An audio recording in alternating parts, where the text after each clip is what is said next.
అందరికీ నమస్కారం। ఈరోజు చరిత్రలో కని విని ఎరగని విధంగా ఆంధ్రప్రదేశ్ రాష్ట్రంలో శ్రీ నారా చంద్రబాబు నాయుడు గారు ముఖ్యమంత్రి అయిన తర్వాత ఎన్నికల్లో మాటిచ్చిన ప్రకారమే ఈరోజు 1వ తేదీన 3000 ఉన్న పెన్షన్ని 4000కు పెంచుతూ అలాగే 3000 రూపాయలు అదనంగా ప్రతి నెలకు చెప్పినట్టుగా ఈరోజు 7000 రూపాయలు పెన్షన్ అందిస్తున్నటువంటి సిబ్బంది మరి ఈరోజు రాష్ట్ర ప్రభుత్వము చంద్రబాబు గారు చెప్పిన మాట నిలబెట్టుకున్నారు।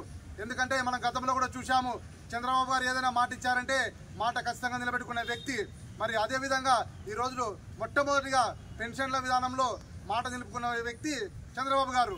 మరి అదేవిధంగా ఈరోజు రాష్ట్రంలో పెన్షన్ విధానము యథావిధిగా బాగా సాగుతూ ఉంది।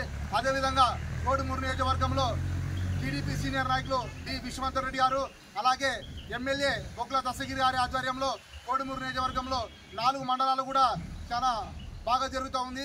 మరి ఎమ్మెల్యే గారి ఆధ్వర్యంలో విశ్వనాథ్ రెడ్డి గారి ఆధ్వర్యంలో ప్రతి ఇంటి పేదవాళ్ళ ఇంటికి పోయి మరి సచివాలయ సిబ్బంది 7000 రూపాయల పెన్షన్ అందజేస్తున్నారు।